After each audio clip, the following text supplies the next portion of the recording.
Nu kommer Katarina Håkansson här ifrån Vägen ut. Och jag tycker det här är ett helt underbart citat som du har här uppe. Erbjuder inte fyrkantiga lösningar till alla. En del av människor är ju faktiskt runda. Precis. Välkomna. Precis. Och det är det vi är. Alltså jag heter Katarina Håkansson då, och jag kommer från Vägen ut-kooperativen. Och så arbetar jag på Karins döttrar, som är ett av Vägen uts första kooperativ där vi jobbar med arbetsträning och där vi vänder oss enbart till kvinnor. Och de här presenterna som har kommit idag, de kommer från Karins döttrar, så det är våra kvinnor som har tillverkat dem. Och de säljer vi där. Och när jag tänkte på här hur jag skulle liksom presentera Vägen ut, alltså jag har ju ett helt bildspel här, men jag tror inte jag använder det faktiskt, utan jag ska berätta här. Och så funderade jag på hur jag skulle göra, så jag tänkte jag måste få några nya röster ifrån Vägen ut. Och när jag gjorde det så tänkte jag att det här fixar inte jag själv. Så jag tänkte som så att jag får nog ta hjälp av några medarbetare. Så.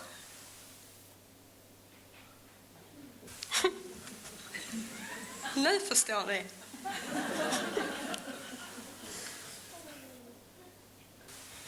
Nu ska vi klara det. Simsalabim. God dag. Här har vi kossan. Och här har vi katten. Och det är så här att jag tänkte faktiskt be om publiken också om lite hjälp. För att jag har ju ställt några frågor som jag till kossan och till katten. Och är det någon som vill hjälpa mig? Är det någon som skulle kunna hjälpa mig med frågorna här? Och läsa här, ja.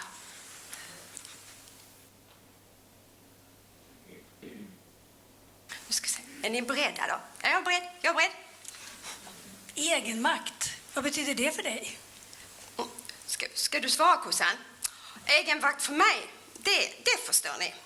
Det är att jag har tagit kontroll över mitt liv. Jag behöver inte gå till socialtjänsten längre och be om bistånd. Jag har egen lön. Det har jag, förstår ni. Och så har jag lite ADHD, så att det är så gott att ha ett arbete. Tacka ner lite. Vill du ha en ny fråga? Ja. Om inte möjligheten till arbete hade funnits, vad tror du att du hade stått då? Stått idag? Ja, ska jag svara här? Ska vi se här. Ska du svara igen, kossan? Ja, jag svarar gärna, det vet jag. Jag är all over the place. Jag svarar gärna. Ja, då hade jag ju varit i samma karusell som alltid. Alltså, vad hade jag varit då? Ja, förmodligen så hade jag hamnat tillbaka i den där karusellen som jag alltid var. Jag kanske hade fått ett jobb. Men sen hade jag ändå inte klarat av det, och så hade jag förmodligen gått djupare in i mitt missbruk. Så. Det låter ju som det var bra. Ja. Och du då, katten? Ja. Jag jobbar på bygg. Jag har ju också haft jobbet med varit på torken flera gånger. Har du? Ja. Varför har du inte berättat det då? Det man säger ska vara sant, men man behöver inte säga allt som är sant. Och det är ju det som är det fina alltså i Vägen ut. Att alla vi vet ju att vi har, var vi kommer ifrån, att alla har något problem, men man behöver liksom inte prata om det. Men det finns, och det finns det stödet, och man kan få den hjälpen och stöttning för andra som har varit i samma situation helt enkelt. Vill du ha en fråga till? Ja, gärna det. Din första tanke eller upplevelse av Vägen uts arbetsmodell? Och den vill jag också svara på. Absolut. Den är skitbra alltså. Helt fantastisk. Man kan vara precis den man är. Absolut. Det kan man. Man kan, som sagt, jag har ju ADHD, va? Så att arbete är för mig. Vad var frågan förresten? Vad var nu din första tanke eller upplevelse av Vägen uts arbetsmodell? Ja. Jag tycker också att den är bra, helt underbar. Ja, den är helt underbar. Därför att det finns helheten. Alltså det finns behandlingshem finns det. Jag har varit på behandlingshem först och sen var jag på utsluss. Och sen var det eftervård. Och sen så blev det... Och sen fick jag arbetsträning. Och tänk, nu är jag verksamhetschef. Gör om den. Ja. Så kan ju stå för dig det. Ja, hur tycker du att det fungerar att jobba i ett socialt arbetsintegrerat företag? Jag tycker det är jättebra. Alltså sådär, det är ju liksom... Jag behövde inte visa något CV. Och sen är det ju det att man kan få jobba 100% utifrån sin egen förmåga. Och det är så bra också, va? För att man kan faktiskt få hjälp så här. Har man aggressionsproblem, till exempel, så kan man få gå en sån kurs och då blir det anpassat. Då fixar man det. Då har man liksom möjlighet under sin arbetstid att göra detta. Precis.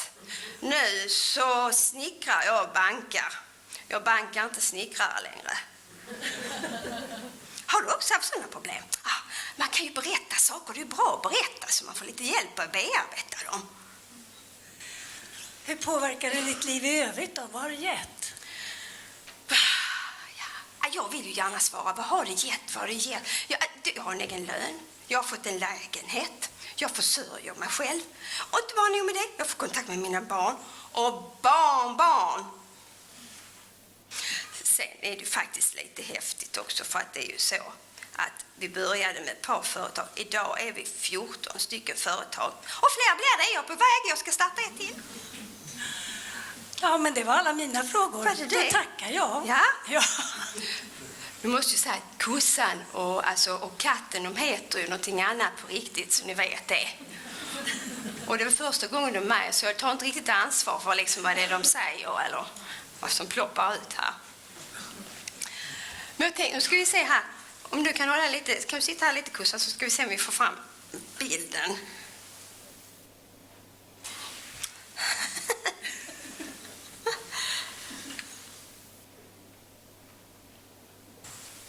Här ser ni, här är vi från Karins döttrar och det är därifrån alla presenterna kommer. Och som jag sa, det finns ju flera jag ska bläddra fram här. Till oss till exempel, så vi tar emot kvinnor och då bestämde vi oss från början för att vi tyckte det var ett bra koncept. Att mår man inte så bra om man är skör så är det skönt att vara i en homogen grupp.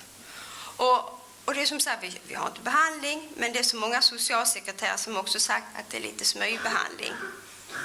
Faktiskt. Så att, och ibland så gungar det, men bara håller man i så blir det förändring. Och det var ju det också som var tanken när vi startade upp våra boende och våra behandlingsplatser. Att har man inte tak upp huvudet till exempel, då går det inte att fixa sina liv. Så enkelt är det. Man behöver helheten, har ni ju nämnt allihopa idag. Att alla bitarna ska till. Man kan bläddra lite snabbt nu, så jag tittar där också. Och som jag sa, vi är 14 sociala företag idag och fler är på gång. Och det är inte så många år vi har hållit på det helt. Och då öppnar vi ju möjligheter för människor som står långt ifrån arbetsmarknaden. Och människor som då har haft ett förflutet med kriminalitet eller missbruk. Eller där det svajar. Och då har vi möjlighet också att komma på våra arbetsträningsplatser. Jag bläddrar fram här. Och här kan vi se hur vi har organiserat oss. För det var ju så här när vi började. Så började vi, som jag sa, Karins döttrar var ju ett av arbetskooperativen. Men vi växte ju så snabbt och då kom vi på att vi måste organisera oss. Och på så vis så föddes konsortiet, så det blev ett kooperativ i kooperativen. För egen erfarenhet, det kommer man ju långt med, men det är inte allt. Så vi investerar ju i våra företag där vi får utbildning. Och som någon nämnde, vi har ju också till exempel stående inslag som att vi har ME-utbildningar. Och här kan ni se, här har vi till exempel våra villor och våra arbetsträningsplatser. Och sen har vi ju också det, jag menar, det är hotell och det är catering. Det är riktiga jobb, det vi gör.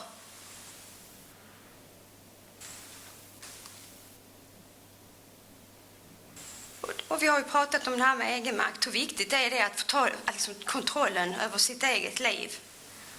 Och jag tänker på alla kvinnor som jag också mött, som för många gånger har kanske sagt, vad skönt den dagen du slipper gå och bocka nacken. Du behöver inte titta över axeln heller. Du har din egen lön. Och jag hade en tjej en gång som sa, hon var överlycklig, jag betalar skatt. Så, var den? Och som sa, vi skapar en framtid tillsammans. Och jag bläddrar lite vidare här. Och sen under åren så har vi faktiskt utformat en metod i 11 steg. Den tänker jag inte gå igenom, för den kan ni läsa själv om. Och så finns den i, jag har lagt broschyrer där nere. Jag kommer lite snabbt här hur det ser ut.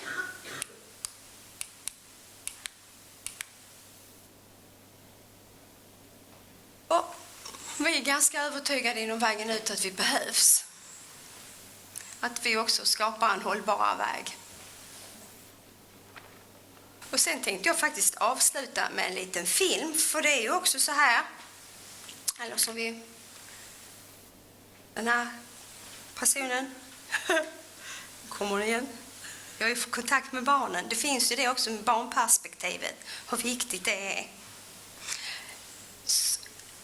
Så jag tänkte vi ska avsluta med en liten film. Mm.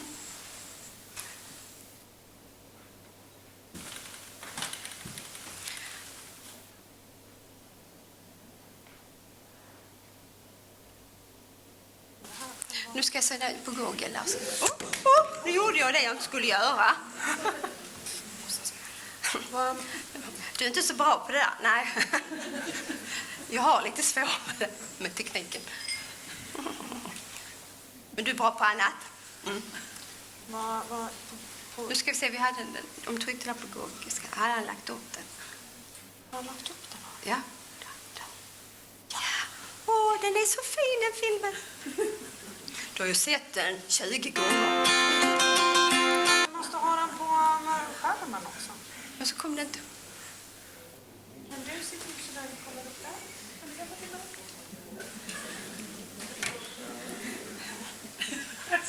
Den behöver vara på den skärmen. Jag fasar för det här. Men jag tycker inte sånt gör så mycket.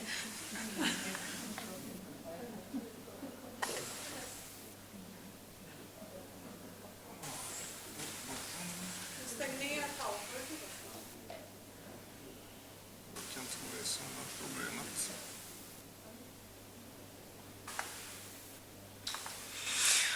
Det här var svettigt. Den kan du bara stänga. Anna? Ja, bara stäng ner hela den. Så, och så kan du stänga ner den också. Så. Ja, avbryt själva bildspelet.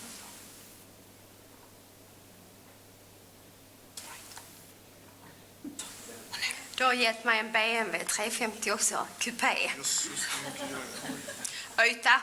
Den ska också stänga. Ja, men man kör säkert med familjen. Sen så håller det där. Du hade ju ingen familj. Men vad händer? Jag vill se filmen. Jag vill se filmen. Nu kommer den. Den är så fin.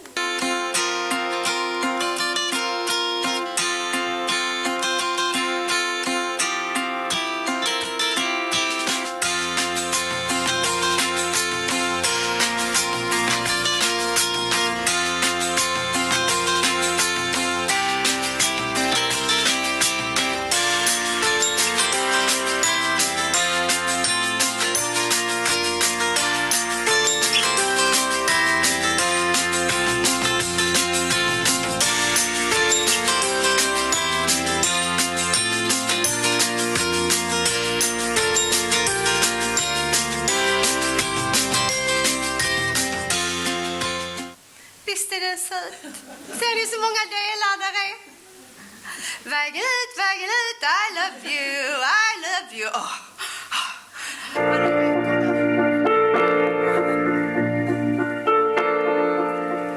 Ni får gärna ställa några frågor också. Om det är någon som undrar någonting. Har jag mer tid kvar? Nej. Nu räcker det. Men jag vill vara med. Tusen tack Katarina, kossan och katten.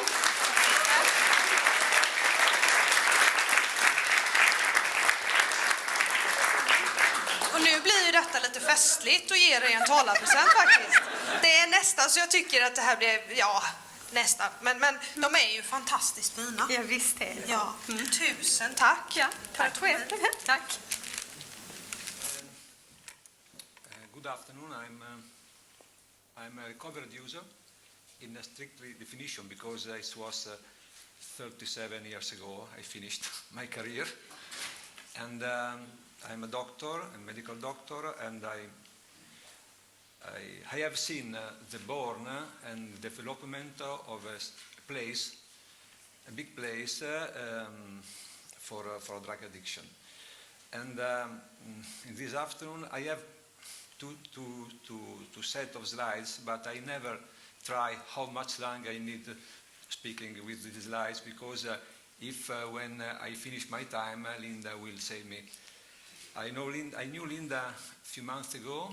The same day I knew Linda, I knew also the Queen of Sweden and also the Pope. Okay, and so I'm involved in drug addiction in a different situation, active and in treatment and as a doctor.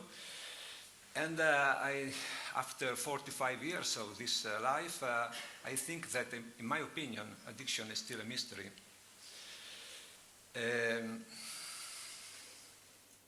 So a lot of questions, and not always as many answers, because why people experience drugs, what is addiction, why only some people became addict.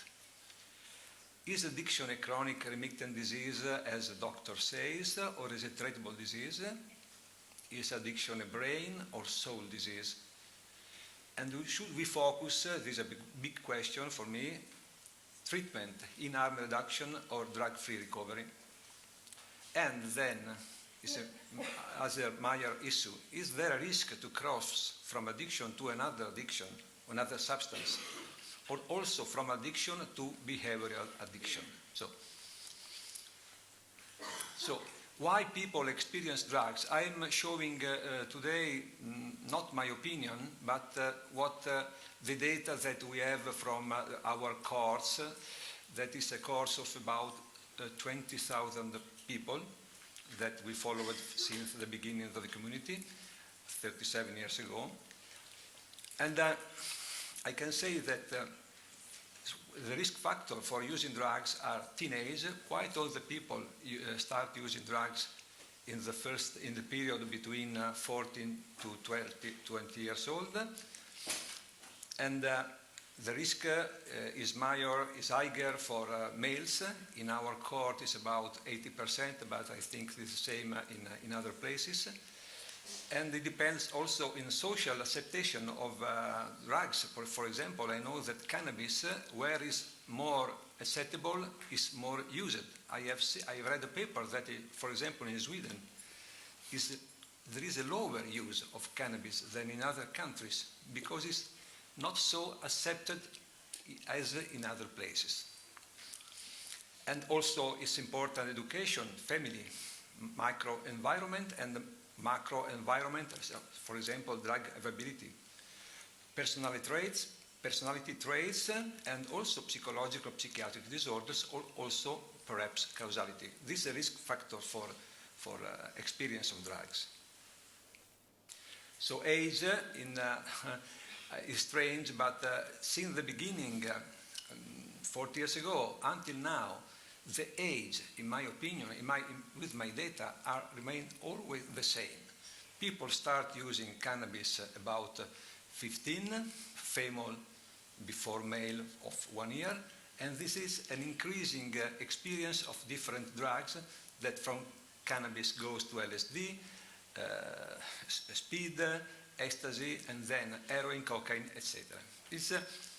The things remain the same since 40 years ago until now. There are drugs that were not present in the chain, like ecstasy, for example, in 70s, but so I think that prevention should be concentrated in the period between 12 and 15 age. I skip because what is addiction is another question important. From a medical point of view, addiction is a state in which an organism engages in compulsive behavior, even when faced with negative consequences. This behavior is reinforcing. A major feature of addiction is a loss of control in limiting intake of the addictive substance. And addiction is generally associated with physical dependence, but it's not vice versa. You can have physical dependence also without addiction. So, for the medical perspective, addiction is a brain disease. I have seen a lot of study in the last 20, 25 years about reward pathway, and now quite all the doctors agree that using drugs can develop in a brain disease, because drugs can change the way your brain works. And all the addictive drugs use the same neuronal pathway, and but the next question is, okay, but why not all the people who use drugs became addicted to drugs? And this is a real mystery, in my opinion. There are different hypotheses. Genetics always present in medical studies. Adverse childhood experience, so post-traumatic stress disorders. Undiagnosed antecedent drug use psychiatric disease, for example, ADHD. And also substances can lead to addiction. For example, now in the last year there is an opioid painkiller epidemic in North America, and from a recent study we know that also people who were not previously addicted to to alcohol or other substances can become addicted to painkillers, also if they start using painkillers at 30 or 40, so after the period of increased risk.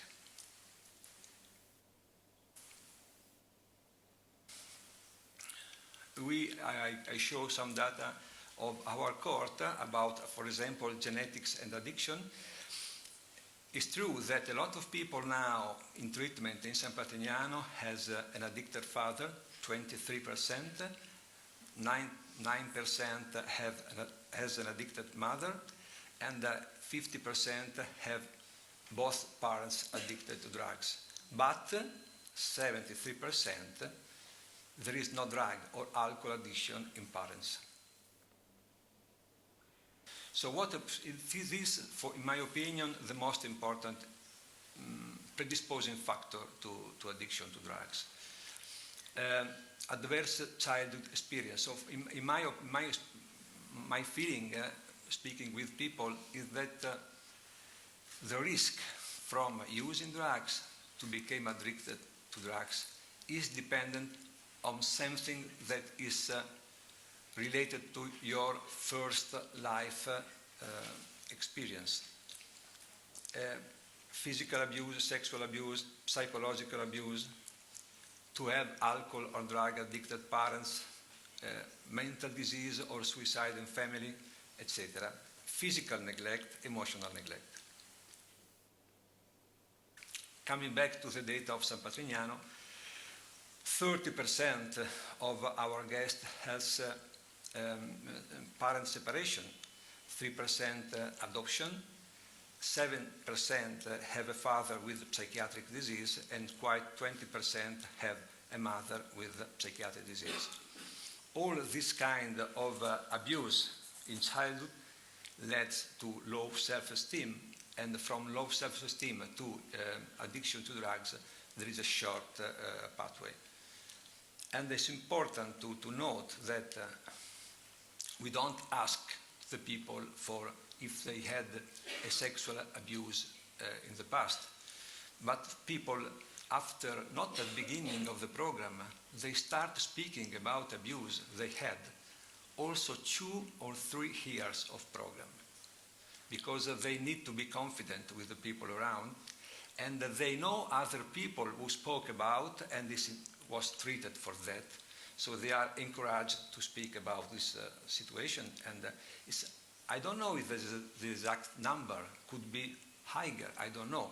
This the percentage of female and male who said that in childhood, so before teens had a sexual abuse, is also it's not always penetration abuse, so, but it's very, very big problem, I think.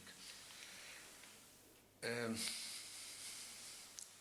also drugs can lead to addiction. Also, without this risk factor for becoming drug addicts, drugs itself can lead to addiction.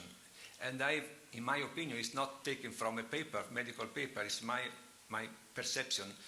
Opioids, so the most additive, the drugs, the substances then can lead dependence, physical dependence, are mainly opioids and benzodiazepine, cocaine, cannabis, etc.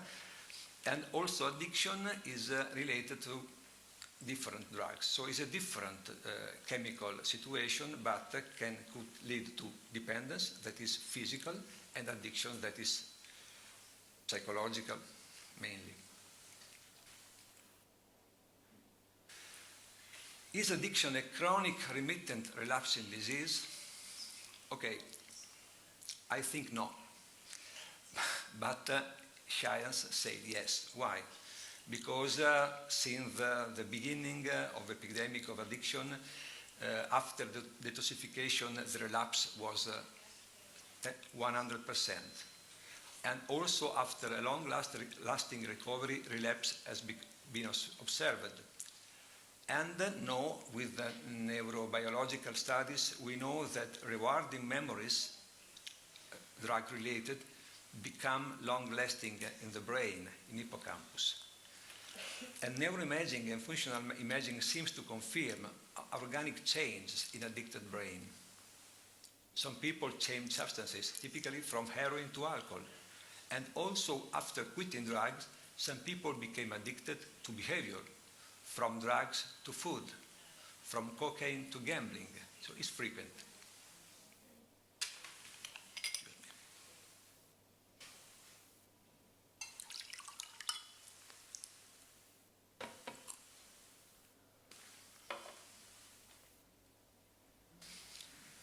Okay, now after this introduction, I come to San Patrignano presentation, but if I found the way to move myself. Okay. Don't feel the touch. I can't help you.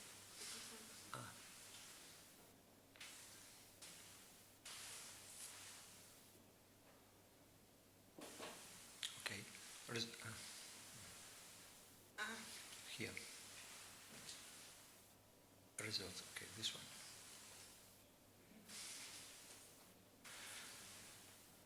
Okay. I experienced on my life the benefits of a program, of a treatment that was very, very, very far from science. Very, very far. And now I'm explaining why. And I try to find a way to connect what is known about addiction from a medical point of view and how programs that have nothing to do with science can help people. Because sometimes it seems to me there are two different worlds that cannot interact between each other. So, the birth of San Patrignano was in 1979. When I arrived in that place, it was only 6 months. It was opened. There were 7 people in treatment. Now there are 1,300 people in treatment. And people, the founders of the community were normal people without any kind of skills of medicine, psychology, sociology, etc. There were no politics, not priests or components of religious groups. They had no personal stories of relatives' experience of drug addiction, no knowledge about this problem. They were driven only by strong humanistic ideals and by the desire to help the suffering people. They don't think about addicted, they don't want to think drug users. But in that time, late 70s, in Italy and also in Europe, there was a big heroin epidemic. A lot of people started using heroin in few years. And it was a true social emergency. So founders considered the social activity not as a work. Okay. I want to explain you some basic principle of the community that was present at the beginning and that are present also now.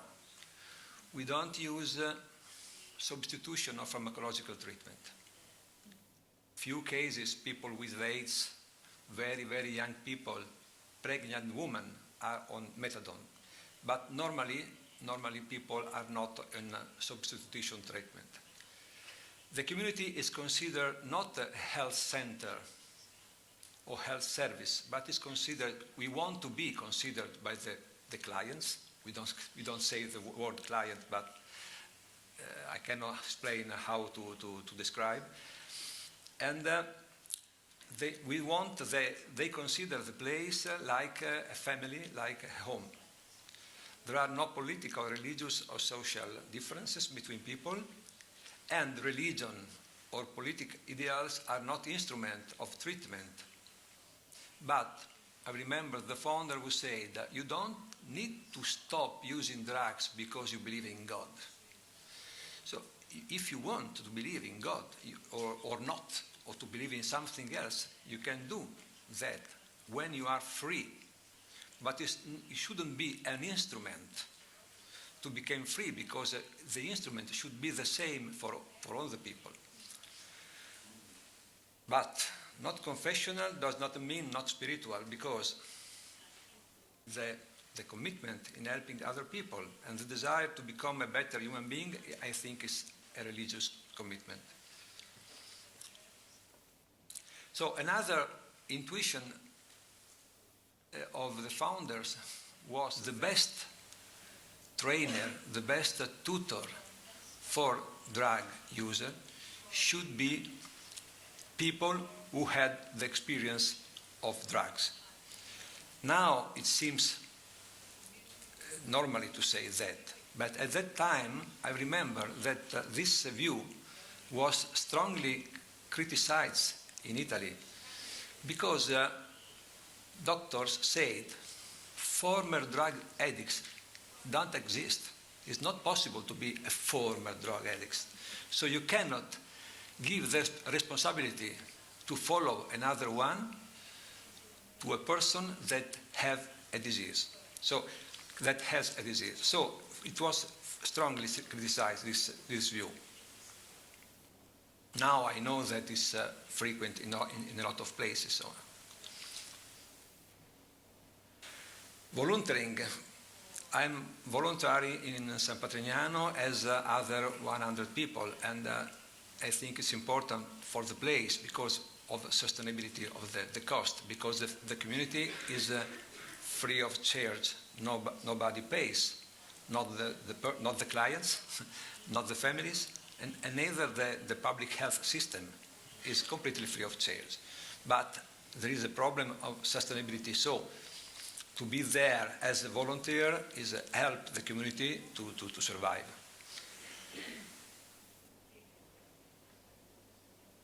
Oh, another area of fighting in Italy, also now, is that we don't consider different the drugs. We we think that every kind of substance that alter, that modify your brain activity is dangerous per se. Perhaps one is more toxic, another one is less toxic, one is more additive, another one is less additive. But we try to teach the people that they should go with their brain without using any kind of substances.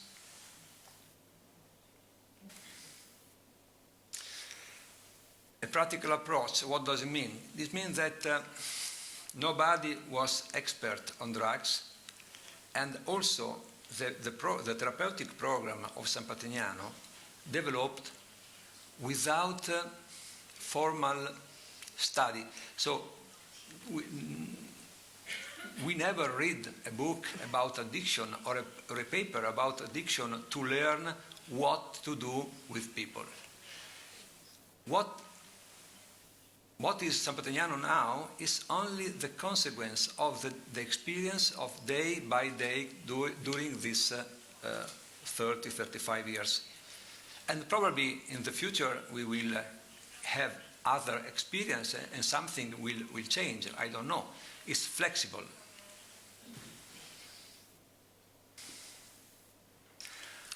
And the main concept that we try to deliver to clients is that life without drug is possible and should be offered, in our opinion, as a first option. The founders had a strong belief that drug addicted could achieve a life without drugs and also without chronic opioid replacement treatment. Very far from scientific knowledge, with a naive approach, they built on love and daily experience a therapeutic program. Okay. But how is possible that a person be treated by a disease that I don't know, it's a brain disease, but it's very difficult to treat, in my opinion? It is possible to reverse the brain change induced by drugs. I think it's true. I think that drugs can alter your brain, our brain. I think is true. It doesn't mean that we need drugs to treat drug addiction. But I think there is something organic, something functional in our brain that change using drugs. We know that we consider all the clients who came, we say everybody is different from the other. But for me, there are some common traits in people that could be, a lot of them are present also before drug addiction. Other, for me, are related to the effect of drugs. And other are the consequence of the drug-seeking behavior. And a lot of people suffer from low mood, anhedonia, low self-esteem, but also self-pity. How poor I'm a poor boy, a poor girl, the life is against me, suspicious, mistrust, selfishness and self-centeredness. That seem the opposite, but always together, low self-esteem with selfishness and self-centeredness, with presumption, antisociality, impulsivity. They are common traits in drugs users, arising for perhaps before, during drugs, or coming for the consequence of drugs. What are, in San Patrignano, the instruments of change of the personality? The environment, the example, relationship, rewards, to recover self-esteem and accountability, educational activities, vocational training, secular spirituality and feelings. Environment. I don't want to say this, the environment we have in San Patrignano. We try to have this environment, but it's very difficult to maintain. It's difficult to succeed in, and it's very difficult to maintain. Environment should be safe, obviously should be without drugs. with social rules to respect. It's important. The people need to learn how to respect rules. And they should be large, because why so large, San Patrignano? Because the founder said the largest is the community, the more resemble the outer society. And obviously without physical and psychological violence, some rights, some duties, etc. I left the presentation, so I skip on because I think I have... I finished? Finished? I can stop. I can stop. I stop. Round up. Okay. Finished?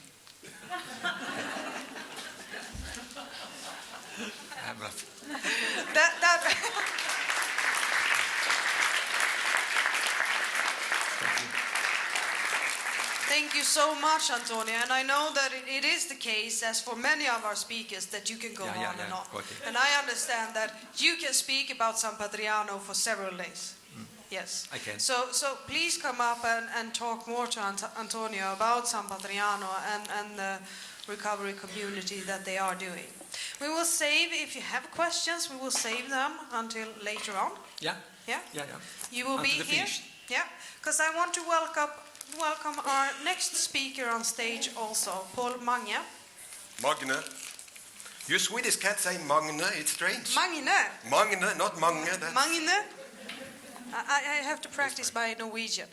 And I will shift until your presentation. I'm sorry to interrupt you, Antonio. You know, after San Patrignano... Yeah, sorry. Welcome. Thank you. You come after San Patrignano. Yeah, You we said do. everything I planned to say, so... Okay, thank No, you. you didn't, but welcome. Well, thank you. Very nice to be here. My name is Paul. I'm from Norway, living in Kristiansand, south part of Norway, lovely city. And Jegersberg is just right outside. And it's really a local model of San Patrignano. I will come back to that a little bit later.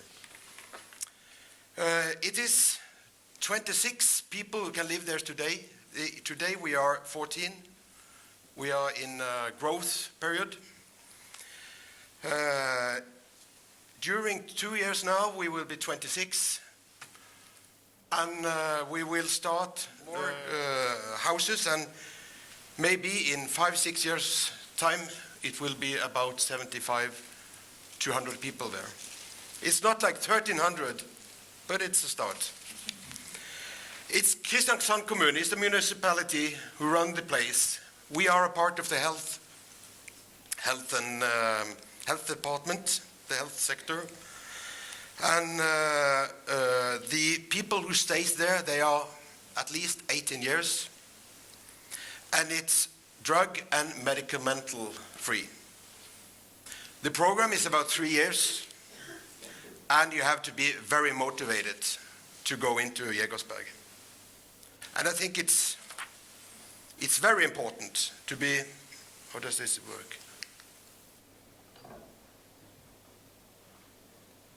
I can use this, it's okay.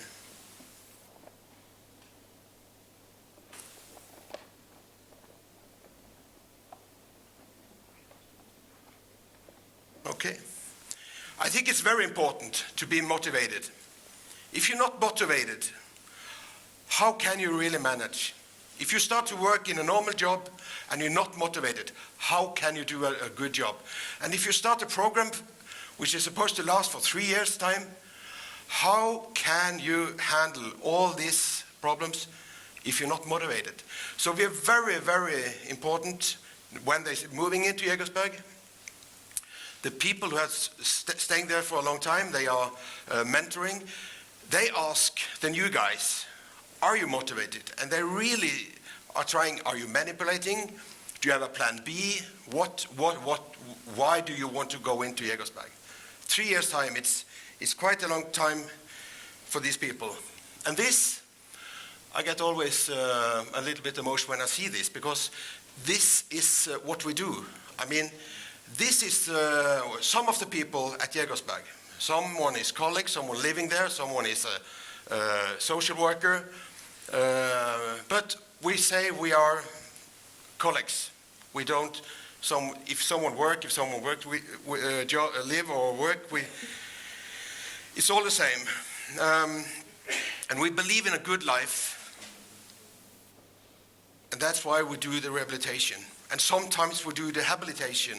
They don't know how to rehab because they never, so we have to learn that from the beginning. And these people, they want to have a good life, and they want to work. And when they was living in the drugs hell, it was quite a stressful life. They had a lot of enemies. The cops was running after them. They had to sell. They had to, And after they're getting drug-free, well, I think they could use some of their efforts, some of the things they have learned to work. I think that's very essential. Nice bunch of people, huh? Someone is going to school, someone is working outside, someone is working on a farm, and the guy in the white t-shirt, he got his first paycheck this week, and he is now in a very good job in the big industry in Kristiansand, and he's the first one. He will move out soon, buy his own apartment, and to this summer, the 22nd of May, he has been there for 4 years. Okay, a little bit about samfunnsøkonomi, what you call it, economic in the society, because I think that's a pretty important aspect. We talk about money, we talk about the health sector using a lot of money, and we have to take that with us, I think, in the daily work. We have no relapse at Jegersberg after 4 years, no relapse. We have no drug in the house, never been anything in the house. They living in community, they helping each other, like in Sandpo. They work in a farm. We make money. After 6 months, they figure out, is this what I want?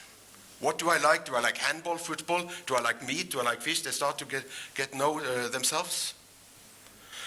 And I think when we can have people in activity, in works, we keep them out of the street, we keep them on the track to the good life. And I think that is about a cost in the society around 5 million kroner. There is a Swedish searcher I got that from. So that's at least in Sweden and probably in Norway as well. A little bit of history. We are very proud of being a friend to Basta, and we work closely with them. And also San Patrignano, we work closely. 3 of these from Jegersberg went to this program, what you call it, the program. Yes, for 1 week. No, the training program for 1 week. I can recommend that. And it's both Basta, which is a social entrepreneur, and San Patrignano. They have the same values as we are trying to create. It is a local part, but still we have the same value. And it started for many years ago. The health and care manager from Kristiansand, he went down together with several people and visited Sandpo. And he thought there is a need, because they need, after treatment, they need a long time to get back to their life. And it was missing in Norway, at least. So the Jegersberg started after several rounds with lots of people up and down to Sandpo, and they started to build the concept. It took several years. We have 4 pillars, as we call it. it's time. It's fellesskap, or what you're living together, you share your problems. You have to be part of the community, the little community. You have to live together. And after a while, when you're ready, you become a mentor. So the mentorship is important. Without the mentorship, it's hard to run the rehabilitation as we are doing. And we have very strong focus on qualification. We believe that when you leave Jägersberg after 3-4 years, you will have a job, you will have finance in order, all your friends, all your family, everything is back to normal. So this is the 4 pillars we're working for after. And it takes some time. This is odd with this duck. It takes time.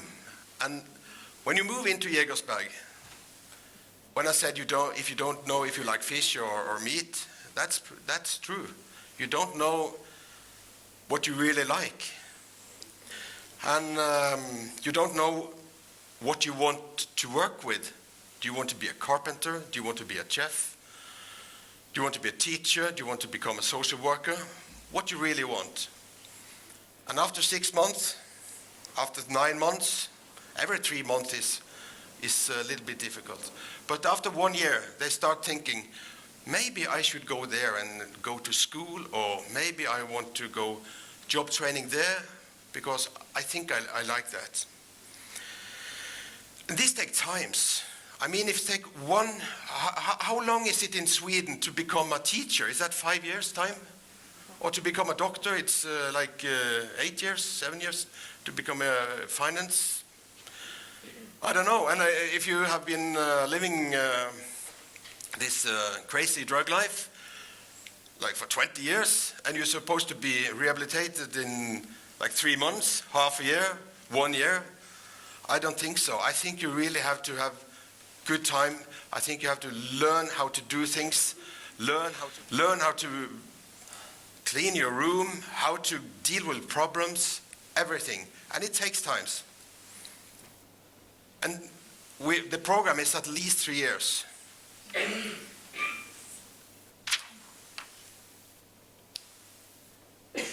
I have double up paper and this one. The community, or the fellesskap, or gemensamhet, is that okay to use? Well, okay. It's important. Okay, the translator said okay. It's very important. Someone said that to sitting alone in the apartment, to loneliness, that's not a good companionship. If you sit there alone with your own problems, they just grow bigger. You don't have to be a drug abuser to understand that. So to clean together, work together, job together, fixing the house together, sharing problems, experience, everything together. And if you move into Jägersberg, and if you don't want to be a positive part into the community, then you will move out because you don't cope with that. And then they start to work with, why do you want to isolate yourself and watch things in your room, on the phone, on the computer? Why is that? And they don't give up before you're down in the community again. They make the food together, they do everything together. Now they're going to a holiday together. Here we are we went down to San Patrignano, studying San Patrignano, and we went to Venice. It's nice. And the community grows stronger than ever. If you have a good community, you can cope with everything. Oops. The mentor role. You share experience, you're growing with helping others, you are there to listen, you are there to asking, you're there to grow, the people are growing, actually growing. One of the guys that moved in for 6 months ago, he was like this every day, nothing, just eat breakfast, just, nothing. And today he talks, he looks, he asks, he's very keen on getting to know and, talk about everything. And that's the main role the mentor can do, is to help him, walk the way together with him when things getting troubled, when the life getting very hard. Okay, let's take a walk with the dogs, do something, let's talk, what is it you want? I mean, they all been there. They're not so blooded special. They're all been there. That's the concept. I'm so special because, no, you're not special. You're like everybody else.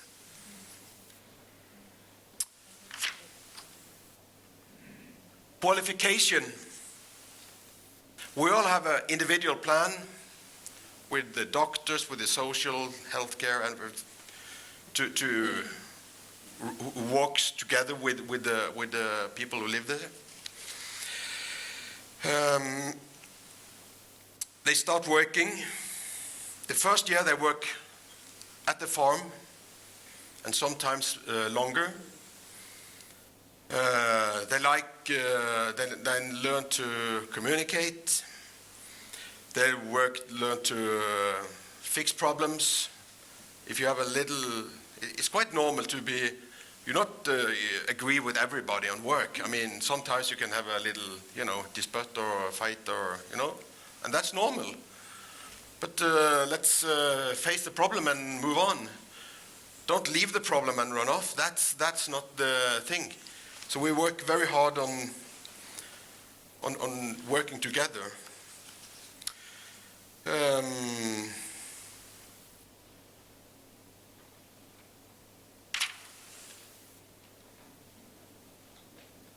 When you work together every day, you wake up in the morning every day, 6:30 up to work, eat breakfast every day together. I mean, it's something happen with you after 1 year time, after 2 years time, after 3 year time. And when you do the life is not a party. Sometimes the party is okay on a Saturday or something. But the day is full of the life is full of normal days. Like this, this is the, what do you call it, hane, cock? Is that? Did I say something wrong now? Well, and the chickens, here working very hard every day. And I thought that's a good example. Maybe it was the wrong word, I don't know. And he is always on duty, watching out his chickens. And that's a little bit of the life at Jägersberg. It's everyday life you have to cope with, not the special days. Here they go curling, qualification, outside the farm as well, how to fight when you're having difficult to go out and do activities together with other ones. Again, it's a good training. And when you're getting out of the farm, we work very closely to the business näringslivet, what do you call it? And when people are getting ready to getting out of the Jägersberg and start working normal, we're getting the general manager out from the big corporate into Jägersberg and give them around. And after that, they don't know what to do because they want to help, right away. And they ask, who is next?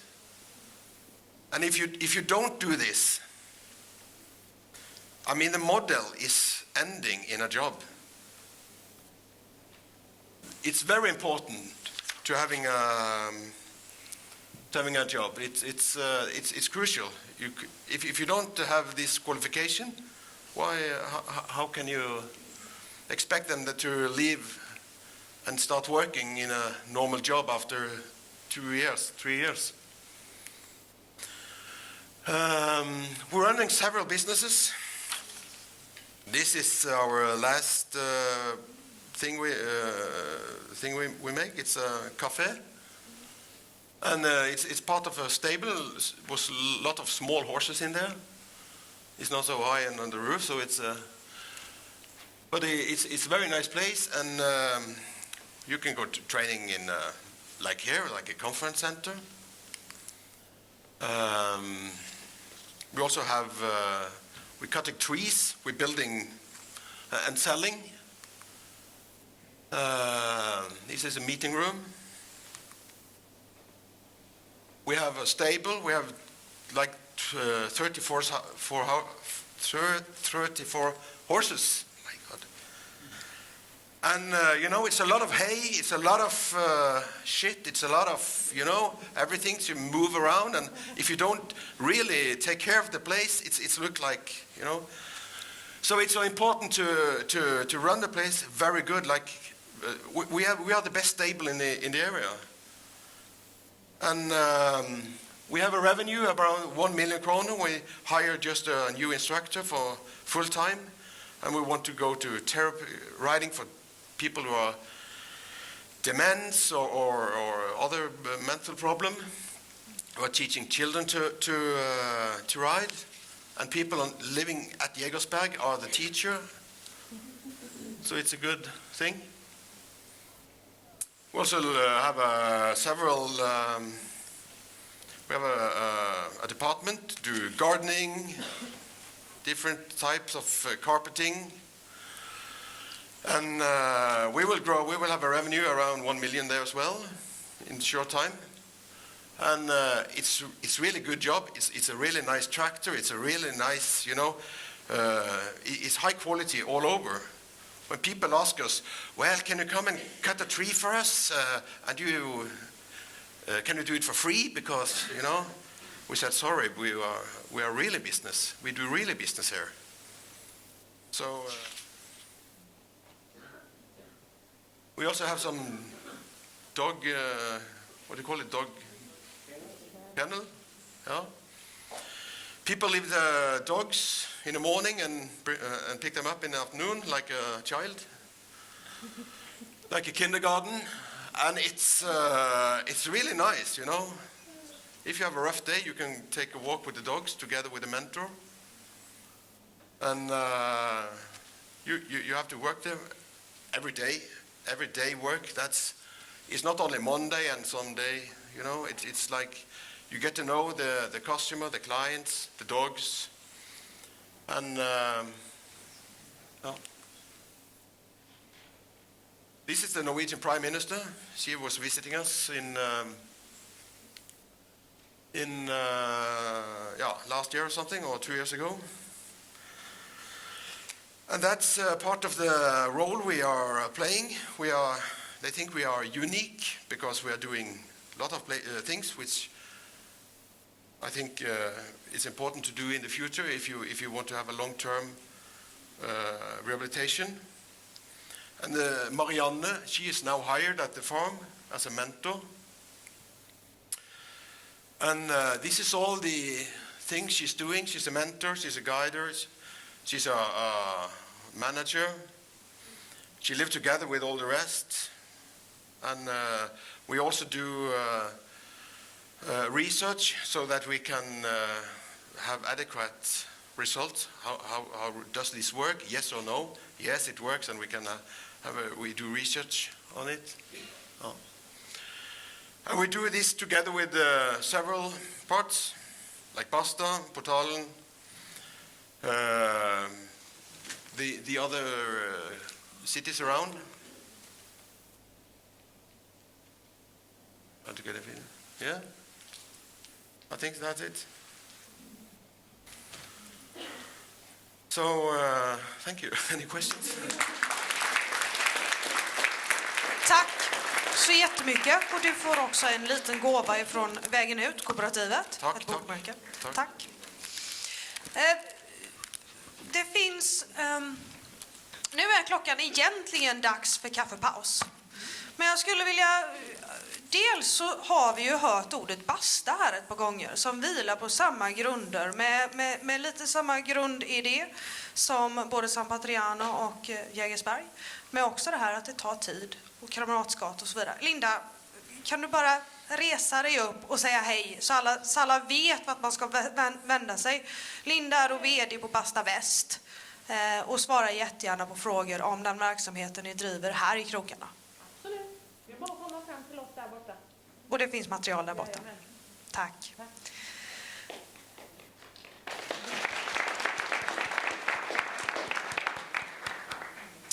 Finns det nu frågor till Antonio, till Paul?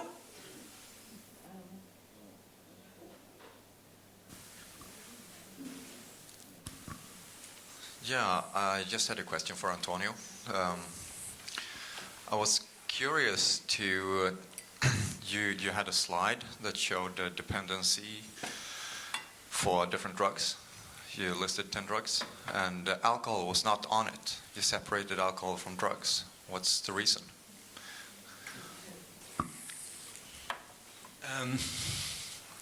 Okay, it's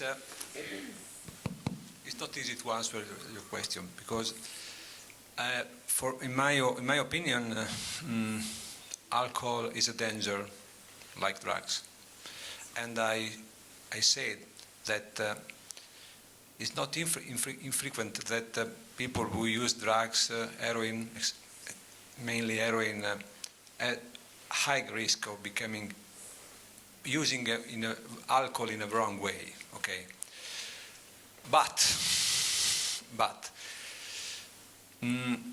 we try to teach the people not to say you cannot do that, you cannot do that, you cannot do that. We give to the people 1 glass of wine twice a day, at lunch and at dinner, because we know that when they came out of the community, alcohol is everywhere. When people acknowledge that they had also an alcohol problem, not only a drug problem, because 30% of our clients, they don't know, but they were also alcoholic. They think to be only drug users, but they were, if you ask how much alcohol they drank, so they were also alcoholic.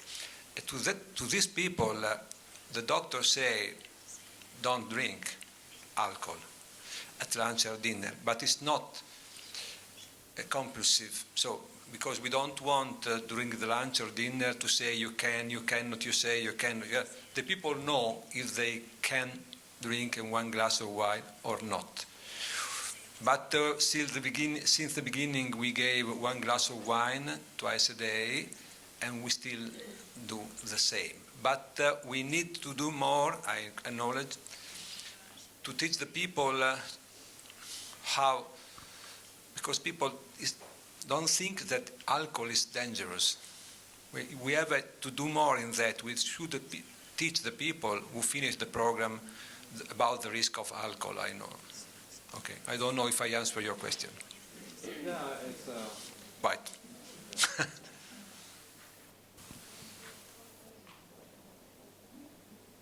Har vi fler frågor i publiken? Eller är det så att ni är sugna på kaffe? Det var en ledande fråga, jag är fullt medveten om detta. Då gör vi så att vi bryter för kaffe och vi återsamlas här klockan 3. Ja.